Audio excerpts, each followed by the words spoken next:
The law of the first deal states that if you do your first multifamily deal of any size, you will become financially free in 1 to 3 years. So to become financially free, you need your first deal, of course. But you'll never get there if you don't know the steps to take. I broke down the whole process into the Financial Freedom Blueprint, which is 7 steps to quitting your job in 1 to 3 years. In this video, I'll get started with the first, how to determine and reduce your rat race number. Hey there, and welcome to the ultimate guide to financial freedom with real estate investing. This whole video course is here on my channel, and I'm Michael Blanc. I'm a full-time entrepreneur, investor, coach, and I'm passionate about helping others become financially free in 1 to 3 years by investing in real estate. Through my investment company, Nighthawk Equity, I control over $300 million of real estate, and I've helped my students acquire over 14,000 units. So hit that subscribe button and notification bell if you want to be financially free in 1 to 3 years. Let's do this.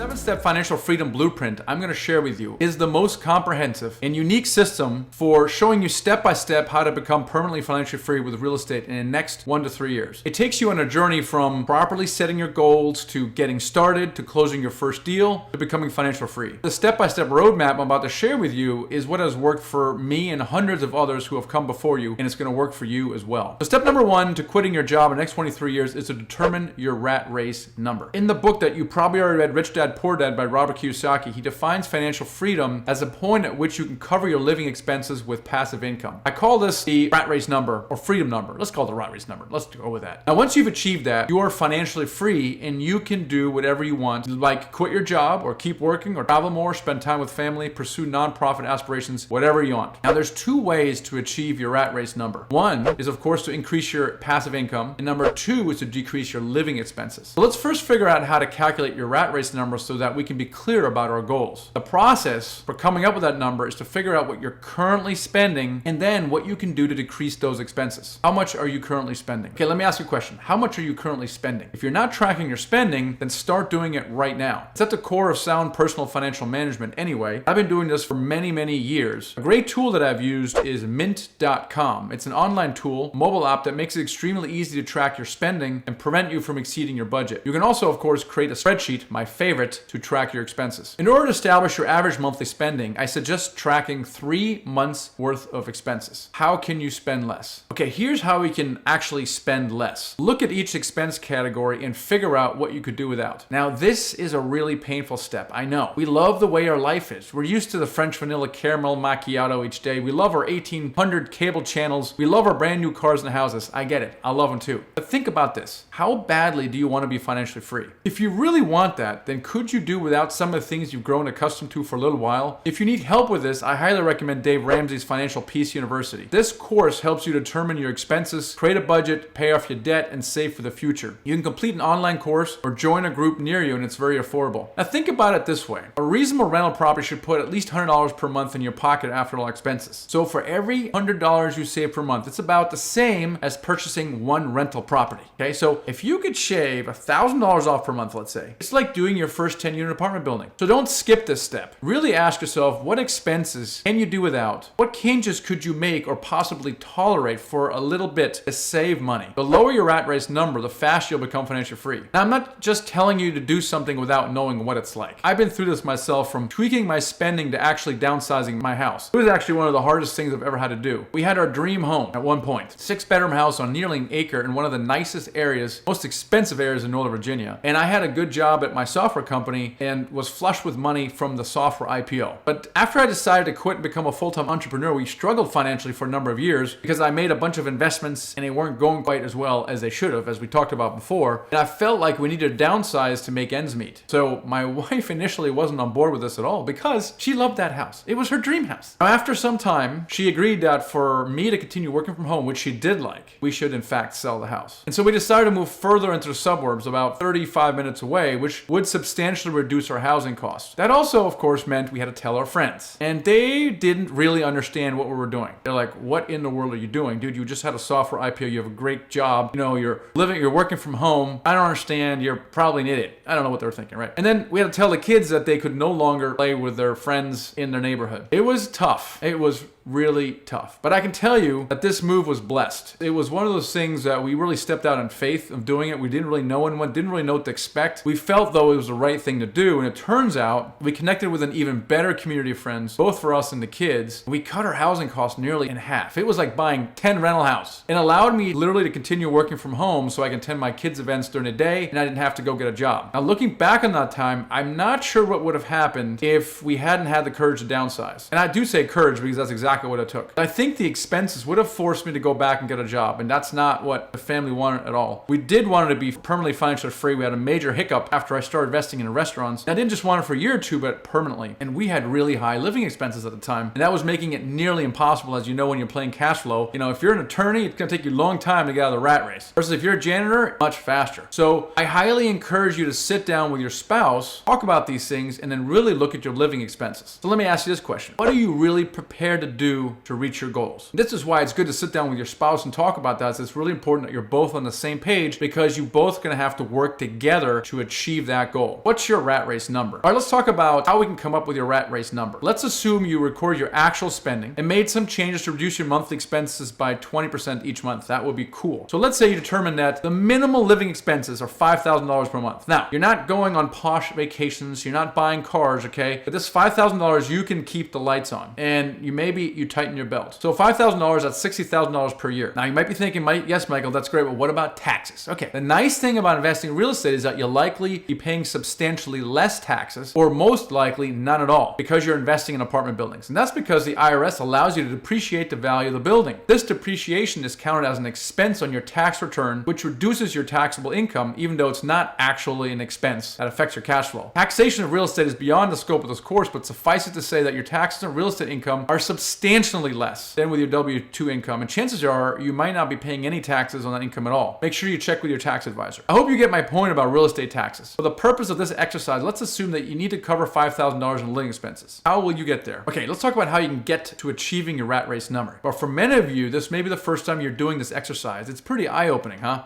Once you have your rat race number, the next question is, okay, how are you gonna get there? Now, you know that you need $5,000 in passive income each month. What real estate strategy will get you there quickest? If you're flipping houses right now, or you're thinking about flipping houses, and you know there's hardly anything passive about that. And I know this because I flipped over 30 houses, so I know a little bit about this. So flipping houses is not going to be the kind of activity that generates passive income. Now hit the subscribe button for more videos about why flipping houses does not generate passive income. Also, if you're looking for some more support in your journey to financial freedom with apartments, talk to my team. We have a variety of awesome resources. We have what we call something for everyone, all from online courses to mentoring where you can work one-on-one with a mentor. But the first step is to book a call with us. So go to themichaelblank.com/call, book a call with us, and see where that leads you. We want to help you achieve financial freedom. All right, now what about building a rental portfolio? This certainly qualifies as a passive income activity, right? Put a check mark in that box. Now the question is, how many houses would you need to get to $5,000 in monthly income? Now this depends on your market and how good of an investor you are. And let's say you're consistently able to get $200 per month in cash flow, and that's again after all expenses, including vacancies and repairs from rental houses. That's going to be tough to do, but let's say you do it. That's great. But at $200 per month in passive income, you would need 25 houses to retire. That is a lot of houses. The question is, do you have the capital to do that? Can you get financing for 25 houses? How long would it take for you to build such a portfolio? Do you even want that many houses? Have you thought about managing that, right? And so this is something that you really need to think about. Don't skip this step. Now you might be tempted to skip this step because it's painful and potentially life-altering. But step one of the Financial Freedom Blueprint is critical because it can accelerate your financial goals, often substantially. You know, I mentioned the cash flow game earlier. Getting out of the rat race as a high-income earning like an attorney is much more difficult than a janitor. And even though the attorney has a higher income, his expenses are also much higher, and it takes longer to cover those expenses with passive income. It would have taken me a lot longer to become financially free had I not downsized my house and started living on a budget. So don't skip this step. Go through this with your spouse. And like I said before, every $100 you save is like buying one rental property. So if you determine that you needed 100 units to replace your $10,000 monthly income, and you're able to reduce it by $2,000, it's as if you just bought 20 units. It's the easiest,